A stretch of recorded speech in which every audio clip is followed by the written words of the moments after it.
Thank you, Mr. Chairman, and I want to thank you and this committee for taking up this bill. Representative Moore, I want to thank you for your leadership in actually trying to get this thing across the line from last year.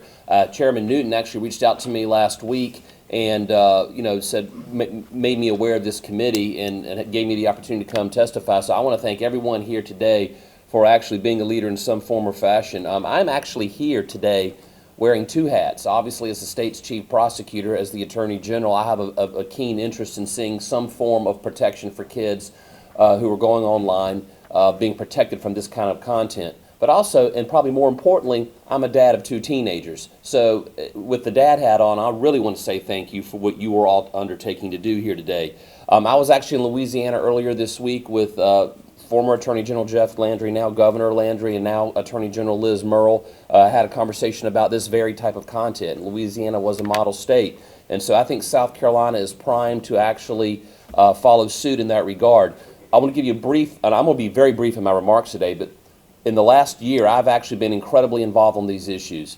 Last summer and fall, I led two letters. One was a 54-state letter dealing with artificial intelligence and how it can generate CSAM, or child sex abuse material. And when you can get 54 attorney generals, including the states and territories, from across the political spectrum to agree on something, that says something. When we all signed a letter, they signed my letter that we sent to Congress asking them to evolve the federal laws to catch up with the technology when it comes to protecting kids under the child porn statutes at the federal level. One of the things that I said in that letter, and I've testified to, is that AI today is what the internet was 30 years ago. It's an innovative but disruptive technology, and we have to stay in front of the curve and evolve our laws to keep up with the technology as it evolves literally day to day.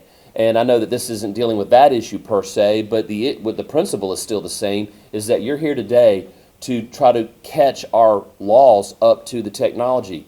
Every single adult entertainment venue in South Carolina has someone standing at the door, a bouncer or some person to look at someone's identification to prevent 15, 18-year-olds from walking in there to see stuff that they're not old enough to see.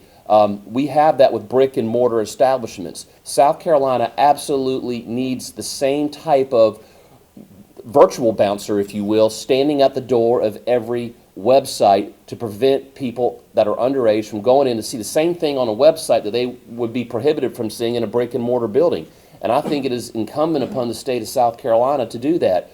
My staff did a quick cursory review, and there are currently 7 states that have adapted and evolved their statutes, including Louisiana, to be able to prohibit people who have not been verified as over 18 from entering that virtual adult entertainment venue like a Pornhub, and stops them there. And it actually moderates the behavior of the content providers like Pornhub.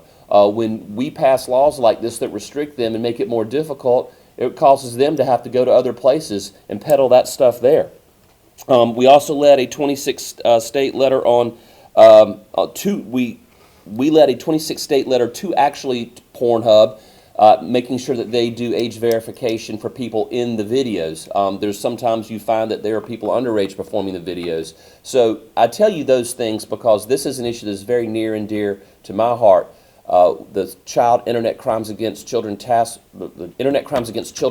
Force is embedded in the Office of the Attorney General, and we are out there every single day seeing people prey on kids and trying to bring kids into these types of websites so that they can abuse them in some form or fashion. So I'm here today to say that my office stands ready and able and willing to assist you. We have the expertise with the Internet Crimes Against Children Task Force to help with the drafting of the language, the constitutional provisions that you are all going to take up. I would say this: I want to make sure that we lay liability and responsibility for the content that is being presented to these children at the feet of the content providers, not the service providers like your Spectrums or Charters or Comcast or AT&Ts. Obviously, they're just the ones that build the highways. Someone has to get off that highway to walk in that brick and mortar building. The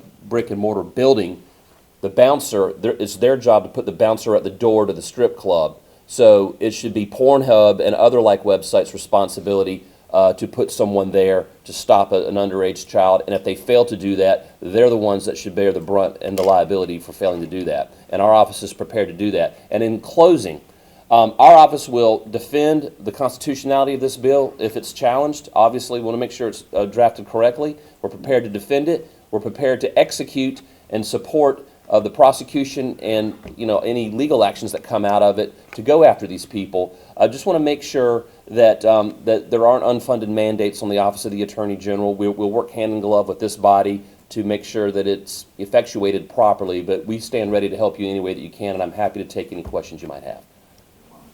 Chairman Jordan, it is incredibly important that you get it right. There's an old saying, measure twice, cut once.